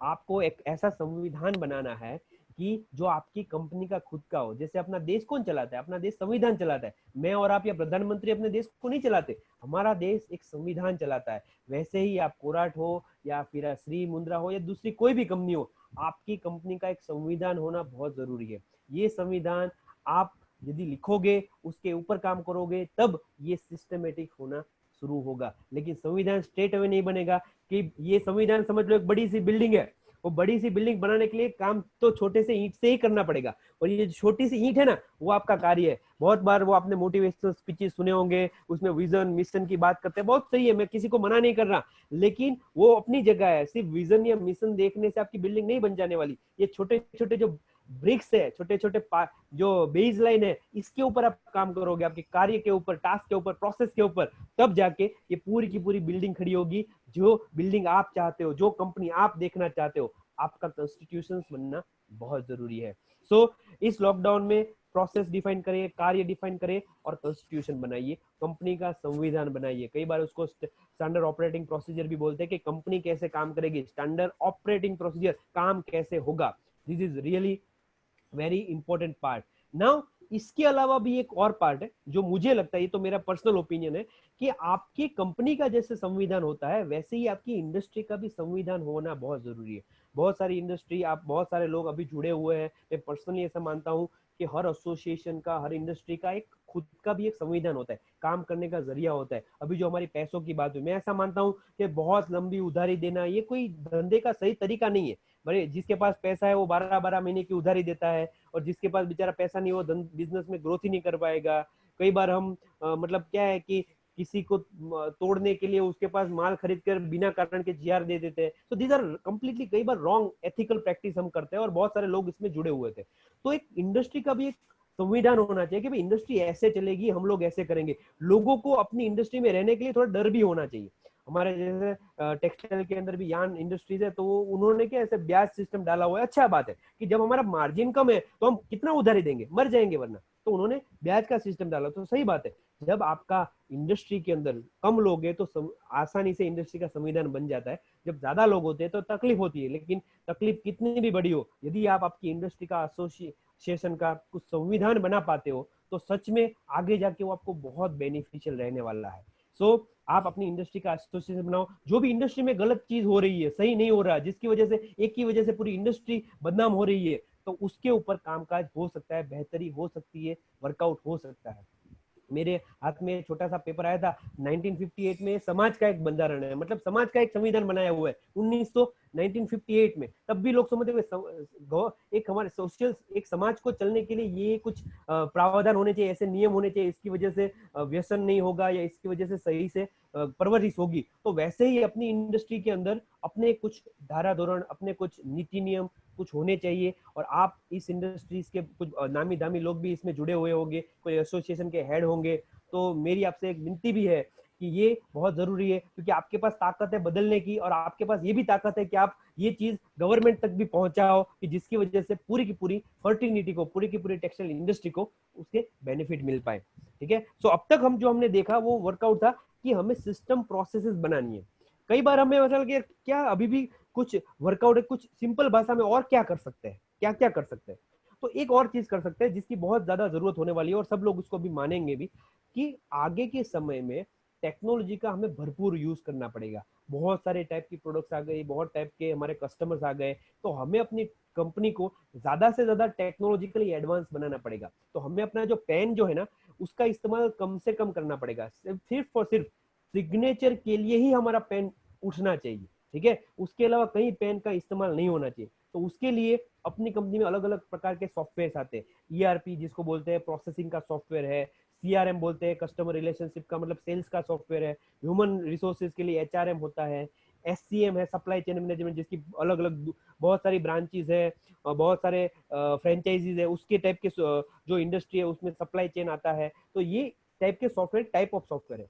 आपके पास बड़ा सेटअप है, बड़ा वर्कआउट है, आप अपने खुद के लिए पर्सनली भी ये बना सकते हो। यदि आप छोटे वर्कआउट में, तो एसोसिएशन में साथ मिलके 50-100 लोग छोटे बिजनेसमैन मिलके आप डेवलप करवा सकते हो अच्छा सा आपके हिसाब से। तो आप तुरंत ही टेक्नोलॉजिकल एडेप्टेशन में आएंगे। तो अभी आप आराम से सोचिए कि हमारी कंपनी में लिस्ट बनाए तो कौन सी ऐसी जगह है जहां अभी भी रजिस्टर्ड यूज होता है, अभी भी चलान बुक यूज होता है, कहाँ कहाँ हम फिर भी टेक्नोलॉजी को इम्प्लीमेंट कर सकते हैं, हम ऐड कर सकते हैं बेहतरी के लिए, और बेहतर कुछ टेक्नोलॉजी ऐड ऑन कर सकते हैं। बहुत सारे फ्री एप्लीकेशंस है, उसके ऊपर हम काम कर सकते हैं। तो आज बैठ के उसका हम आराम से लिस्ट आउट कर सकते हैं। दूसरा एक बहुत इंपॉर्टेंट पार्ट, कि आपको आपका युवराज बनाना पड़ेगा। आज हमारे वहाँ इतना स्ट्रिक्टनेस नहीं, लेकिन फॉरेन कंट्रीज में स्ट्रिक्टनेस ऐसा है कि भाई आप 5 दिन से ज्यादा काम नहीं कर सकते। हमारे यहाँ बहुत सारी इंडस्ट्री 24/7 काम करती है। क्यों काम करती है? क्योंकि उसको लगता है कि मैं नहीं जाऊंगा तो फैक्ट्री बंद हो जाएगी। अभी हमारे वहाँ एक जरी की सचिन में बड़ी बड़ी फैक्ट्री है, और बहुत जबरदस्त दिवाली पे तेजी आई। तो उसका एक रेपियर जैकेट का जो मालिक है, वो उस फैक्ट्री से करीबन 50 किलोमीटर दूर उनकी फैक्ट्री है। तो रात को 2 बजे अपनी गाड़ी में फोन किया, भाई मुझे जरी चाहिए आज रात को। तो बोलते हैं जरी भाई सुबह मिलेगी। तो बोलते सुबह नहीं, मेरे रात में मशीन बंद होगा। तो गाड़ी लेकर खुद ओनर रात को 2 बजे माल लेने आया। तो मुझे सोचकर अजीब लगा। एक बार एक तरफ यदि लगे उसको कितना डेडिकेशन है, लेकिन आप एक तरफ ये देखो कि उसने सबको अपने सिर पे लेकर रखा है, उसमें कैसे डेवलपमेंट होगा? उसका कुछ प्लानिंग नहीं है। यदि आपको शाम को जरी खत्म हो रही थी, तो आपको क्या 3 दिन पहले नहीं पता हो जाना चाहिए कि क्या ये मेरा खत्म हो रहा है? आपको ये नहीं होना चाहिए कि यदि मेरा कोई एक बंदा काम पर नहीं आता तो मेरा दूसरा बंदा क्या उसके लिए तैयार है? तो एक बहुत बरसों पहले यूरा सिस्टम थी, जो आज कहीं ना कहीं भूल दी जा चुकी है, भुलाई जा चुकी है। पहले क्या था कि जब राजा राजा बहुत ही इंपॉर्टेंट पोजीशन वाला माना जाता है, तो ये इंपॉर्टेंट पोजीशन को रातों रात सिखाया नहीं जा सकता। इसलिए जो राजा है ना, उसके साथ के साथ कोई बंदे को उसके साथ तैयार किया जाता है, उसका जो सबसे काबिल बंदा है, बच्चा है, उसको उसके साथ तैयार किया जाता है, उसके साथ उसको डेवलप किया जाता है, उसको युवराज बनाया जाता है। तो वैसे ही आपकी कंपनी में जितने भी पोस्ट है, एक ऐसा आप एक्सेल सीट बना सकते हो कि आपका डिपार्टमेंट डालो, उसमें कोई बंदा काम करे, कोई एक नाम का बंदा है, क्या उसके पीछे कोई युवराज तैयार हो रहा है या तैयार हो गया है, तो आप उसमें लिख सकते हो क्या इसके पीछे कोई युवराज हुआ, नहीं हुआ, उसको तैयार करो। तो आपका कभी काम भी नहीं अटकेगा और दूसरा आप डेवलपमेंट भी होगा। पता है अनऑर्गेनाइज सेक्टर में सबसे बड़ा एक दूसरा प्रॉब्लम ये है कि कोई बंदा टिकता नहीं है। यदि 25-30 हजार रुपए टेक्सटाइल मार्केट में किसी बंदे को मिल रहे हैं और उसको एल में 8 हजार 10 हजार की या रिलायंस में नौकरी मिलती है, तो कई बार चला जाता है। क्यों? क्योंकि उसको दिख रहा है कि 8 हजार में से 80 हजार होगा, मैं आगे बढ़ूंगा, इसमें मेरे को 25 में से 30 नहीं दिख रहा। ठीक है, यदि आपकी ऑर्गेनाइजेशन में उसको ग्रोथ नहीं दिख रहा, उसको नहीं दिख रहा कि आज मैं युवराज हूं कल राजा बनूंगा, तो वो यहाँ नहीं टिकेगा। तो आप अपने बंदे को ये भी दिखाइए कि किस किस लेवल पे ये बिजनेस के ग्रोथ हो सकते हैं। तो आप ये एक चार्ट बना सकते हैं जहां पर हर बंदे के अगेंस्ट उसका युवराज कौन हो सकता है, पॉसिबल युवराज जो जिसको बोलते हैं, तो उसका नाम डाल के उसके ऊपर डेवलपमेंट के ऊपर और काम कर सकते हैं, उसके रिमार्क्स में डाल के पूरी एक एक्सेल शीट बनाई। यदि आपने अब तक नहीं बनाई तो बनाई, तो आपको कभी भी किसी बंदे की वजह से या आपकी खुद के भी पोजीशन में कभी क्वेश्चन मार्क नहीं आने चाहिए। हमें ऐसा नहीं कि अपना सेट है हम अपनी कुर्सी कभी नहीं छोड़ेंगे, ऐसा नहीं होना चाहिए, हमें आगे बढ़ना है। बराबर है, राजा रिटायर्ड होता था जब युवराज राजा बनता था, हमने यहाँ ऐसा नहीं होगा, अपने वहां जो युवराज बढ़ेगा तो हम और आगे बढ़ेंगे, हमारा 2 दुकान होगा तो उसमें 4 होगा, 5 होगा, 10 होगा। So we can able to grow by developing और युवराज। लेकिन युवराज को डेवलप करना पड़ेगा, रातों रात कोई बंदा अपनी काबिलियत वाला नहीं आ जाएगा, उसको तैयार करना बहुत जरूरी होता है। सर यानी आपका कहने का मतलब है कि कोई एक पोस्ट पे एक बंदा वर्क कर रहा है, तो उस हाँ पोस्ट पे उसी का एक अल्टरनेटिव और तैयार करो, और हाँ, जो बंदा अभी ये पोजीशन देख रहा है उसको आगे प्रमोट करो। आपका कहना ऐसा है? Yes yes yes yes, definitely आपको हमेशा किसी ना किसी को अल्टरनेटिव तैयार करना है, क्योंकि उसकी वजह से उसका ग्रोथ वर्कआउट आगे और होगा। बराबर, ग्रेट। सो द नेक्स्ट ये पार्ट हुआ, एक मैंने जैसे बताया आपको आपको यूरा सिस्टम क्रिएट करनी। ये जो सिस्टम है ना, देखो ये मैं पूरा का पूरा क्रक्स दे रहा हूँ, आई एम डूइंग कंसल्टिंग और ये सब मेरा वर्कआउट है, बहुत सोच समझ के ये प्लानिंग किया हुआ है। ठीक है, यदि इसमें से ये लॉकडाउन के अंदर यदि इसमें से कुछ भी आप करते हो तो सच में आपको बेनिफिट मिलेगा, आप उसमें कभी क्वेश्चन मार्क नहीं हो सकता। 110%, 100% सक्सेसफुल सिस्टम्स वर्ल्ड वाइड, उसमें कोई क्वेश्चन मार्क नहीं है। बराबर है, और मैं बहुत तगड़े लोगों के साथ काम कर चुका हूँ, मैं एक दो ऐसे लोगों के साथ भी काम कर चुका हूँ, वो चाहे तो अफ्रीका का एक दो देश खरीद ले। सो ये इसमें क्वेश्चन मार्क की कोई चीज नहीं, मैं अपना बुरा क्रक्स आपको दे रहा हूँ, लेकिन इसके ऊपर काम करना पड़ेगा। सिर्फ आपको अच्छा लगे ये भी मैटर नहीं करता, तो ये सब सिस्टम के ऊपर काम करना। और आप यदि मुझे टच में रहे, हमारा ये सेमिनार वेबिनार में 100 लोग हैं, यदि आप अपना नाम नंबर मुझे भेजे, मैं अपना कॉन्टेक्ट डिटेल आपको भेजूंगा, आप उसके अंदर डेले, तो मैंने मेरा एक डेटाबेस बनाया हुआ है, मैं फॉरवर्डिंग भी करता हूँ कुछ अच्छी चीज जो मुझे मिलती है। तो आप डेफिनेटली अपना कॉन्टेक्ट डिटेल मुझे उस नाम पे व्हाट्सएप करके या ईमेल करके भेजना, तो मैं आपको कंटिन्यूस इसमें दूसरे भी अपडेट भेजूंगा। लेकिन द थिंग इज कि आप इसके ऊपर काम करेंगे, कुछ सक्सेस आपको मिलेगी, तो मुझे डेफिनेटली बहुत खुशी मिलेगी। बहुत बार काम की लोडिंग की वजह से मैं खुद CSR एक्टिविटी नहीं कर पाता, तो शायद ये लॉकडाउन में किसी का भला होता है, तो डेफिनेटली आई एम फीलिंग के I can do better in that segment. So next one important thing, important system is black box system. ये ब्लैक बॉक्स है ना, दुनिया की मोस्ट सक्सेसफुल सिस्टम में से एक सिस्टम मानी जाती है। वो ब्लैक बॉक्स क्या है कि एरोनॉटिकल इंडस्ट्रीज के अंदर जब एरोनॉटिकल इंडस्ट्री की शुरुआत हुई, तब कॉकपिट में एक ऑरेंज कलर का, जब पहली बार शुरुआत हुई तो पहले साल करीबन 25% फेलियर हुए थे। तो उन्होंने एक सिस्टम डाली, उन्होंने एक ब्लैक बॉक्स बनाया जिसका नाम ब्लैक बॉक्स है, लेकिन था ऑरेंज कलर का। तो ऑरेंज कलर का जो बॉक्स है ना, वो उसके अंदर ऐसी चीज रखी गई कि वो वाटर प्रूफ हो और वो साउंड प्रूफ हो, उसमें रिकॉर्डिंग होते हैं। तो ये रिकॉर्डर जो है ना, वो कॉकपिट में रखा जाता है। जब प्लेन क्रैश होता है तो ज्यादातर केस में सब लोग मर जाते हैं और लास्ट में कम्युनिकेशन टूट जाता है, तो एक्चुअली पता नहीं चलता कि किस कारण की वजह से ये सब हुआ था। इसलिए जब भी क्रैश होता है तब सबसे पहले बंदा जाके ब्लैक बॉक्स को ढूंढ के लेकर आता है, उसको सुनता है प्रॉब्लम क्या था। सोच लो कि कॉकपिट में पायलट लास्ट में ये बोला कि भाई हमारा जो इंजन में ये तकलीफ आ गई थी, तो क्या होगा, वर्ल्ड वाइड ये इन्फॉर्मेशन पहुंच जाती है, और ये इन्फॉर्मेशन के हिसाब से नेक्स्ट टाइम जब उसका टेक ऑफ होने वाला हो तो उनके चेकलिस्ट में ये पॉइंट आ जाता है। मतलब क्या हुआ, उन्होंने अपनी गलतियों से सीखे। आज दुनिया की सबसे सेफ इंडस्ट्री में एरोनॉटिकल इंडस्ट्री है। 2.3 मिलियन फ्लाइट के ऊपर एक हादसा होता है, इतना सेफ है। और वो लोग ये सेफ कैसे हुए, उन लोगों ने ये सिस्टम डाली। आप सोचो, आप जिस इसमें से बहुत लोग 25-50 साल प्लस की एज के होंगे, तो उनको पता होगा जब 1975 1980 के आसपास ये जो एरोड्राम थे वो बहुत खुले थे, बंदा जाए सामने प्लेन में चढ़ जाता, ऐसा था, ठीक है। लगभग 2000 के साल के आसपास आतंकवादी हमले शुरू हुए। आप देखो कि 2000 के बाद जितने हमले प्लेन में हुए उससे कई ज्यादा हमले रेलवे पे भी हुए। लेकिन आज आप 2020 में देखो, आज भी रेलवे वहीं का वहीं है, आज भी उसकी सिक्योरिटी में कुछ बदलाव नहीं। और एरोनॉटिकल में देखो आप, मतलब एक सुई नहीं ले जा सकते, इतनी सिक्योरिटी में उन्होंने बदलाव कर दिए, चेंज कर दिए। तो वो लोगों ने इतनी अपनी गलतियों से सीखे, और कई इंडस्ट्री जो है कुछ नहीं सीखती। तो आप आपकी इंडस्ट्री में, आपकी कंपनी में एक लिस्ट बनाओ कि कंपनी में जिस डिपार्टमेंट में पिछले 6 महीने में, पिछले 1 साल में हमने कितनी गलतियां की, कौन सी ऐसी वजह। फॉर एग्जाम्पल, हमने कुछ एक कपड़ा बनाया, वो कपड़ा हमने बनाते बनाते लाख मीटर बना दिया, वो बिका 20,000 मीटर, तो पूरे साल जो भी मुनाफा किया ना, वो 80,000 मीटर को सुलटाने में हमारा पूरा पैसा चला गया, बराबर है। कुछ हमने ऐसे कस्टमर ढो लिए कि कुछ कस्टमर ने तो हमें बहुत पैसे दिए, लेकिन कुछ कस्टमर ने इतने पैसे रोक लिए कि उसकी वजह से पूरा का पूरा साल बिगड़ गया। तो कितनी कितनी हमने फेलियर देखी, कितनी कितनी लॉसेस देखी, कितने कितने कंप्लेंट्स देखे, ये सब आप देखो और उसका लिस्ट बनाओ।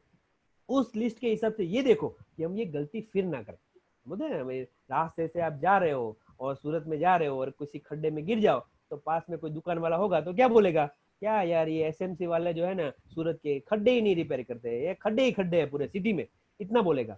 फिर थोड़ो सोचो, 2 दिन के बाद आप वहां से निकलो और फिर खड्डे में गिरो, तो दूसरा बंदा क्या बोलेगा, अबे गधे दिखता नहीं है तेरे को कि 2 दिन पहले तो गिरा था, फिर गिरा। सो थिंग इज, गलतियां एक बार हो सबको मान्य रहती है, लेकिन वही गलती आप बार बार करो तो मान्य नहीं रहती। आपने आपकी इंडस्ट्री में पिछले 6 महीने में, आपकी कंपनी में 12 महीने में जो भी गलतियां की, उसका लिस्ट बनाओ। अभी लिस्ट बनाने के लिए बेस्ट टाइम है।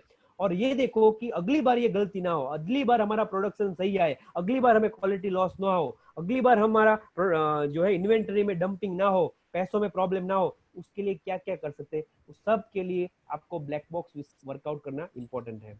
दूसरा एक बहुत महत्व का काम, हम कई बार इतने ज्यादा कपड़े में उलझे हुए हैं। कपड़े के अंदर देखो, मेरा बिजनेस के अंदर मेरा कस्टमर बेस टेक्सटाइल में बहुत ज्यादा है। मैं ऐसा मानता हूँ कि कस्टमर में जो टेक्सटाइल के अंदर बहुत सारे जो बिजनेसमैन है ना, खास करके टेक्सटाइल में, they are very creative minded people, और इसीलिए वो आगे है क्योंकि वो बहुत क्रिएटिव है। लेकिन जो क्रिएटिव माइंडेड लोग होते हैं ना, उसका एक थोड़ा तकलीफ होता है कि वो लॉजिकल कई बार कम होते हैं, क्योंकि वो राइट एंड लेफ्ट ब्रेन में भगवान ने उसको क्रिएटिव ब्रेन बहुत दे दिया।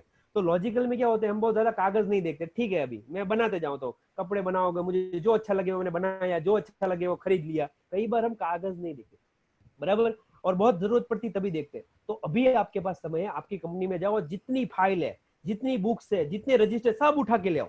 सोच लो आपकी कंपनी में आईटी की जब रेड होती है, तो वो बंदा आईटी का जो बिल्कुल आपकी कंपनी को जानता ही नहीं, 3 दिन में, 2 या 3 दिन में पूरा आपका कच्चा चिट्ठा निकाल देता है, क्या क्या आपने किया क्या नहीं किया। आज आपके पास समय है, आपकी कंपनी में जाओ, सब फाइल, सब बुक, सब रजिस्टर उठा के लेकर आओ, और उस रजिस्टर के हिसाब से देखोगे कितने कितने पेपर कैसे होने चाहिए थे, क्या हुए, क्या मैं चाहता था उसके हिसाब से हुए नहीं हुए, जब मैंने जिस हिसाब से इसका प्राइस कोटेशन किया था उसी के हिसाब से बिल आए थे, क्या उसी के हिसाब से काम चला। सब चीजें को वर्कआउट करो। तो आज आपके पास टाइम है, आराम से बैठ के हर फाइल को टटोलो, ढूंढो, हर चीज उसमें गलतियां ढूंढो, और ये गलतियां वापस ना करो। इसके लिए आपके पास काम कर सकते हैं। जैसे ही आपकी फाइल्स है वैसे ही आपका कंप्यूटर हो। कई बार हम मेहनत करके करके फ्री होते हैं, तब एक अच्छी सी एक्सेल शीट बना दी कि अब हमसे ऐसे काम करेंगे, फिर 2 महीने के बाद वो एक्सेल शीट गायब। अपना पूरा कंप्यूटर भी अपना जंगल है, तब गायब हो जाता है। अपना मोबाइल जंगल है, किसी ने अपने को अच्छी चीज भेजी थी वो गायब। किसी ने अपने को कपड़े का एक अच्छा फोटो भेजा था, जब वो पेरिस गया था तो ऐसा कुछ बनाना चाहिए, लेकिन हम अपने चक्कर में भूल गए, हमने क्रिएटिविटी छोड़ दी। तो आप जा सकते हो कि क्या मुझे कोई, किसी ने सैंपल भेजा था, किसी ने मुझे फोटो भेजा था, किसी ने मुझे कुछ ऐसी चीज भेजी थी जिसकी वजह से मुझे बेनिफिट हो सकता था। आप टटोलो, ढूंढो कंप्यूटर में, मोबाइल में, फाइल्स में, फोल्डर में, आपको बहुत सारी चीजें काम करने के लिए और मिलेगी। मतलब मैं ऐसा बता रहा हूँ कि लॉकडाउन यदि 2 महीना और भी है ना, तो भी आपके पास काम नहीं खत्म हो गए, यदि सब चीजों के ऊपर काम आपने करना शुरू कर दिया। दूसरा, जैसे एक इंपॉर्टेंट पॉइंट है कि आपको आपकी कंपनी का और आपकी खुद का ब्रांडिंग करना भी बहुत जरूरी है। Owner branding is one of the very important thing. आपको यदि 2-5 लोग जानते हैं ना, 2-5 लाख लोग, तो आपका धंधा कोई भी हो चलेगा। तो इट्स वेरी इंपॉर्टेंट। तो आप इस समय में दूसरे एसईओ के माध्यम से या फिर किसी और सोशल मीडिया के माध्यम से किसी भी तरीके से आपका मार्केटिंग ब्रांडिंग करे, रिलेशनशिप बिल्डअप करे। बराबर, ये जो प्रोग्राम हो रहा है वो भी एक तरह का रिलेशनशिप बिल्डअप ही है। सब जो हमारे वेंडर सप्लायर सब लोग हम हमारा एक दूसरे के साथ रिलेशन बढ़ाए, वैसे आप भी कुछ प्रोग्राम करो कि जहां पर आप लोगों के साथ, ऐसा नहीं हर बार रिलेशन बनाने के लिए आपका वो क्या बोलते हैं, आपकी बेनिफिट नहीं देखना चाहिए, सामने वाला के भी देखना चाहिए। तो आप ऐसे ही किसी कस्टमर को फोन करने के लिए हो सकता है तो आपका ब्रांडिंग करो, आपकी कंपनी का ब्रांडिंग करो, सोशल मीडिया प्लेटफॉर्म को यूज करो ज्यादा से ज्यादा, जिसकी वजह से काम हो सकता है। तो this is also one of the important thing जो अभी कर सकते हैं। दूसरा एक इम्पोर्टेंट है कि आपकी कंपनी में आपको 2 प्रकार के मेंटर की आवश्यकता होने वाली है। अब तक आपने, मेंटर क्या होता है, जब आप कंपनी में काम करते हो तो कहीं ना कहीं आपको कोई सिखाने वाला है, समझाने वाला है। तो पहले क्या होता था कि कंपनी में कोई बंदा है, यूरोप और यूएस में ऑलरेडी चालू हो चुका है, इंडिया में भी बहुत जल्दी आएगा। कोई नया बंदा जब कंपनी में ज्वाइन होता है तो पुराने बंदे नए बंदे को सिखाता है, ये हमारा पुराना ट्रेडिशन है। अभी धीरे धीरे टाइम चेंज हो रहा है, अभी नया बंदा पुराने बंदे को समझाएगा, सिखाएगा। आप यदि जूम मीटिंग में आए हो, उसमें से बहुत सारे शायद लोग ये भी हो सकते हैं कि जिन्होंने कभी जूम मीटिंग की ही नहीं, तो उन्होंने क्या होगा, अपने घर के किसी बच्चे को बताएगा, जरा इसको देखो ना, ऑडियो नहीं आ रहा, जरा इसको देखो ना, ये कुछ समझ में नहीं आ रहा, ये कनेक्ट नहीं हो रहा। मतलब क्या हुआ, ये जो यंग जनरेशन है ना, वो टेक्नोलॉजी को ज्यादा समझती है। आप एक प्रॉक्टर एंड गैम्बल का एक सर्वे हुआ था, जो अपना एरियल्स वो जो करते हैं ना, कि उन्होंने ये देखा कि जो आज से 15-20-25 साल पहले जो लोग थे ना, वो लोग कैसे थे, वो सरकारी ऑफिसर जैसे लोग थे। मतलब उसको पूरी जिंदगी एक नौकरी करनी है और पूरी की पूरी जिंदगी उसमें बिता देनी है। आजकल के यंग बच्चे ना, उसको जंप लगाना है, आज यहाँ 2 महीने के बाद वहां, उसके 2 महीने के बाद वहां, तो उसको कैसे टेकल किया जाए। तो उन्होंने ये देखा कि यदि ये यंग जनरेशन को यदि हमने काम पे लगा दिया सही पे, तो हो सकता है। तो काम पे कैसे लगा सकते हैं, तो उनको है ना कंपनी में टेक्नोलॉजी सिखाने के लिए लगा दो। तो रिवर्स मेंटरशिप, उसके लिए मेरा पूरा 3 घंटे का प्रोग्राम है। आप मुझे कांटेक्ट करना तो मैं आपको इसके ऊपर डिटेल में बात कर पाऊंगा। लेकिन बेस शॉर्ट ये है कि आपकी कंपनी में जो नए बंदे आते हैं, उसको वो पुराने बंदे को सिखाए, उसके लिए आपको कहीं प्लानिंग करना पड़ेगा। क्यों, क्योंकि पुराने बंदे का थोड़ा ईगो भी होता है, तो वो क्या सीखना नहीं चाहेगा। आपको एक माहौल बनाना पड़ेगा जहाँ नए बंदे पुराने बंदे को सिखा रहे हो, टेक्नोलॉजी सिखा रहे हैं, सॉफ्टवेयर सिखा रहे हैं, नए सेलिंग के माध्यम सिखा रहे हैं, ये सब उसको सिखा रहे हैं। सो आपको एक मेंटर यंग चाहिए, और दूसरा आपको मेंटर एक बिजनेस वर्कआउट चाहिए। जैसे as a consultant we are also doing a mentorship for all the businessman. तो कोई ऐसा बंदा जो आपको सही से ले जाए, कोई मेंटर जैसे महाभारत आप देखते हो, महाभारत में सब पलड़ा जो है ना, वो दुर्योधन साइड का पलड़ा बहुत भारी था, लेकिन यदि पांडव ये युद्ध जीत पाए तो उसका कारण कृष्ण थे, और वो कृष्ण बिना हथियार के थे। उनका मेंटर ऐसा था जो बिना हथियार, उनको पता था स्ट्रेटेजी कैसे है, उसको सब डेटा पता था कि किस डेटा को किस तरह से यूज किया जाए, जिसकी वजह से किसका कैसे वध हो सकता है, किसको कैसे प्लान आउट कर सकता है। तो यदि आपके पास बिना हथियार का भी कोई मेंटर है जो सच में आपको फोकस दे सकता है, we are also welcoming all the businessman, कि जहां पर हम उसको मेंटरशिप देकर चाहते हैं कि उनका बिजनेस और ग्रो हो। So you want both type of mentors, young mentor as well as जो बिजनेस में आपको आगे ले जाए। लास्ट बट नॉट लीस्ट, इस टाइम में जब आप जैसे जिम पे जाते हो, तो जिम के अंदर कैसे आपको वो बोलते हैं प्रोटीन खाओ, क्योंकि जिम का खुराक प्रोटीन है, वैसे रिलेशनशिप का खुराक जो है ना, वो समय है। और आज आपके पास समय है, यदि आप किसी से भी रिलेशन बनाना चाहते हो तो आज इससे बढ़िया कोई टाइम नहीं है, आपके पास समय है, जिसकी वजह से आप इसको कर सकते हो। So one very important thing you can do in this lockdown is an relationship.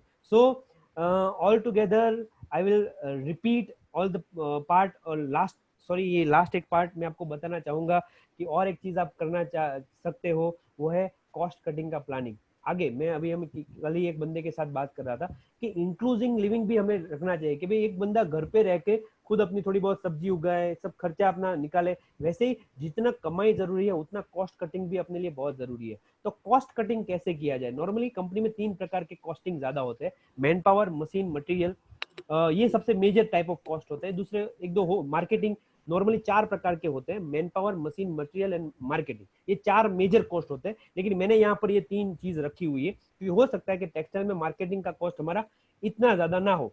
सो सबसे पहला कॉस्ट कटिंग जो है ना, मटेरियल से करना शुरू करना पड़ेगा। बिना कारण का access of material, access of raw material, access of consumable, faulty material, ये अपना बहुत बड़ा लॉस है। तो सबसे पहले कॉस्ट कटिंग के लिए तो आप देखो कि आपकी कंपनी में कहाँ पैसा आपका ज्यादा फंस रहा है। मैंने बहुत बार देखा है कि कंपनी के पास करोड़ों के जो है ना कपड़े पड़े हुए, करोड़ों की मटेरियल इन्वेंटरी पड़ी हुई है, लेकिन कई बार होता है कि स्टाफ को देने के लिए पैसा नहीं होता। क्यों? क्योंकि हमारा बहुत बड़ा पैसा मटेरियल में कंजप्ट हो गया।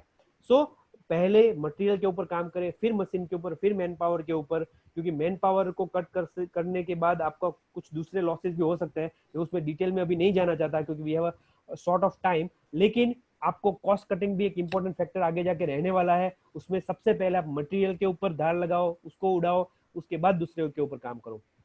सो हाउ में कि आप ये सब चीज जो है ना वो आपके नेट रिपेयर का वाला पार्ट है। तो नेट रिपेयर के लिए मैं फिर से आपको सब चीज एक बार रिपीट करता हूँ। आपने यदि नहीं लिखा तो लिख देना, और यदि आपको इसमें से कुछ स्लाइड चाहिए तो मुझे पर्सनली कांटेक्ट करना, मैं तो आपको उसमें स्लाइड शेयर करूंगा। सो आपकी कंपनी को इकट्ठा करें, डिजिटल मीटिंग करके सब लोग एक तरफ फोकस करें, उसके ऊपर प्लान करें, मीटिंग के मीटिंग मिनट्स बनाए, सिस्टम, ये सबसे इंपॉर्टेंट फैक्ट। यदि आपने ये कर लिया तो आप समझ लो आपने बहुत कुछ कर लिया। ये टास्क सिस्टम ही लिस्ट चीज ऐसी है कि जो अपनी कंपनी को सेल्फ सेंट्रिक से सिस्टम सेंट्रिक बना सकती है। टेक्सटाइल में ज्यादातर ये देखा गया है कि हर चीज के हर हर प्रोसेस, जैसे माल आया तो सेट चेक करेंगे, मिल में गया तो वहां के प्रोग्राम सेट देंगे, मिल से आया तो उसकी फॉलफिल सही है कि नहीं वो सेट चेक करेंगे, एम्ब्रॉयडरी में गया तो कौन से यहाँ कौन से यूनिट में जाएगा वो सेट नक्की करेंगे, वहां से आया तो उसकी फिनिशिंग सही है कि नहीं वो सेट नक्की करेंगे, उसकी स्टिचिंग करेंगे। तो मतलब हर स्टेज में अपनी पर्सनल नजर यहाँ पर जरूरी है। और ये सोचते हैं कि नजर हटी दुर्घटना घटी। क्यों? यस क्योंकि यस यस, पर्टिकुलर बंदा उस पर्टिकुलर चीज के लिए हमने डिफाइन नहीं नहीं किया है। तो आपने जो बताया कि छोटे छोटे काम करके उस काम के लिए हर एक बंदा नक्की करो और उसका भी युवराज नक्की करो कि जब ये नहीं हो तो उसका अल्टरनेटिव कौन इस काम को संभाल सके, या फिर आगे जाके कौन इस काम को संभाल पाएगा, और उस बंदे को अपन प्रमोशन देके आगे दूसरे काम में अपने एक्सपेंशन में उसको लगा सकते हैं। तो ये बहुत बढ़िया सिस्टम आपने कही कि जिससे अपनी कंपनी को सेल्फ सेंट्रिक से, यानी हम बैठे हो तब तक काम हो और हम नहीं बैठे हो तब काम वापस बिगड़ जाए, उससे बदले एक सिस्टम डाले कि हमारी हाजिरी हो या गैर हाजिरी सिस्टम वर्क करेगी। Yes yes yes, definitely. So ये हमने जो बताया संविधान, ये जो पॉइंट आउट में सिर्फ रिपीट कर रहा हूँ, आप कर सकते हो। कंपनी का संविधान बनाइए, इंडस्ट्री का संविधान बनाइए, अभी कर सकते हो। पूरी कंपनी में टेक्नोलॉजी इंप्लीमेंटेशन के लिए कौन सी टेक्नोलॉजी की आपको जरूरत है, उसके लिए सभी टाइप के सॉफ्टवेयर का वर्कआउट करें। अपनी कंपनी में यूराज चेकलिस्ट बनाइए कि किस किस यूराज की भी जरूरत है, होने वाली है। ब्लैक बॉक्स थिंकिंग के ऊपर काम करें, कितनी कितनी फेलियर्स हमने अब तक देख लिए, उसको और बेहतर करना है। फाइल्स एनालिसिस, उसके कागज एनालिसिस, बुक्स एनालिसिस, फिर computer analysis, personal branding, company की ब्रांडिंग, मेंटरशिप का प्लानिंग वर्कआउट कीजिए। कौन सी चीज जो है कंपनी में कौन सिखाएगा, और दोनों तरफ के मेंटर्स, सैंडविच, आपके ऊपर भी एक मेंटर, आपके नीचे भी एक मेंटर, एक यंग मेंटर, एक एडल्ट मेंटर, दोनों तरफ वर्कआउट करेगा। रिलेशन बिल्डअप करके कॉस्ट कटिंग की वर्कआउट करे। तो ये सब चीजें जब आप करेंगे तो ये लॉकडाउन कभी भी खुलेगा, जब भी खुलेगा, ये लर्न, जो चीज आपको पता है उसके ऊपर काम करें, जो चीज आपको नहीं पता उसका ऊपर सीखना शुरू करें। तो जब लर्निंग हो जाएगी तो एल ऑटोमेटिक आपका निकल जाएगा। तो जब भी ये समुद्र शांत होगा, आज नहीं तो कल समुद्र शांत होना ही है और होगा ही। और जब ये समुद्र शांत होगा तब आप आपकी मछली लेने, आपके प्रॉफिट को लेने, आपके बिजनेसेस को डेवलप करने के लिए उसको डेफिनेटली वहां जा सकते हैं। लेकिन क्या आपके पास वही की वही नेट होगी? क्या आपने वो नेट रिपेयर की होगी कि नहीं होगी? तो ये डेफिनेटली एक बहुत बड़ा क्वेश्चन मार्क है। तो आपको ये नेट रिपेयर करनी है। जितनी आप नेट रिपेयर करोगे उतना आप बेहतर वर्कआउट कर पाओगे। कुछ कुछ चीजें हैं, आप यहाँ ओनर हो सकता है, कुछ चीजें आपके स्टाफ को भी जानने लायक है, तो हमने छोटे मोटे थोड़े यूट्यूब के वीडियोस भी बनाए हैं। तो आप हमारे यूट्यूब वीडियोज में जाकर भी कुछ कुछ वीडियोस जो है उसको शेयर कर सकते हो। जैसे मैंने बताया, I am always welcoming everyone until the lockdown. Lockdown के बाद हो सकता है कि मैं फिर अपने बिजी शेड्यूल में हो जाऊँ, तो आपको मतलब आपको रिप्लाई तो जरूर दूंगा, लेकिन हो सकता है थोड़ा टाइम लगे। अभी I am available to do everything. तो आपको कुछ भी काम हो, कुछ भी हो सकता है, तो I am really very helpful कि मैं पूरा ट्राई करूंगा कि इसके ऊपर ज्यादा से ज्यादा काम किया जाए। आप आपके स्क्रीन ऊपर ये कॉन्टेक्ट डिटेल है, आप चाहो तो उसको स्क्रीनशॉट ले सकते हो और आप definitely you can be in touch and we can help you out in your business. So everyone, thank you very much each and everyone कि आपने